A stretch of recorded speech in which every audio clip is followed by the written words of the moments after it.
Bonjour à vous, chers étudiants du BTS NDRC, donc du lycée Albert Camus. Aujourd'hui, contrairement aux apparences, donc je ne vous invite pas à m'accompagner dans cette randonnée pédestre à travers donc les merveilleuses calanques de Marseille. Non, aujourd'hui, je vous propose donc de toucher du doigt et d'essayer de comprendre tout le sens donc de ce que peut être la fameuse lettre D, D pour digitalisation donc du BTS NDRC. Alors pour pouvoir finalement découvrir ce monde complètement nouveau, je vous invite donc à vous rendre sur cette plateforme qui s'appelle donc La Fabrique.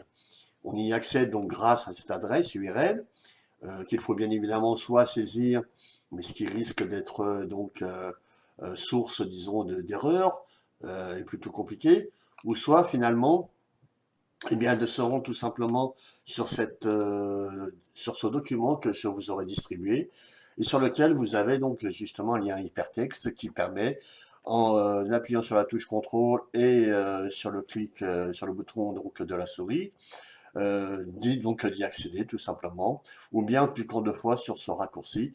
Raccourci d'ailleurs que je vous invite donc à créer dans votre espace personnel, en faisant donc tout simplement copier-coller donc de cette adresse et en allant donc sur un espace qui est le vôtre, espace personnel, clé USB, disque dur et réseau du lycée.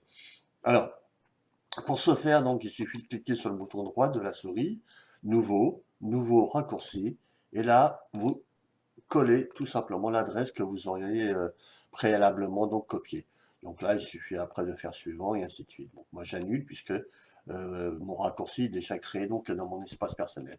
Donc une fois que vous cliquez sur ce raccourci, et bien normalement, vous accédez donc sur cette page d'accueil.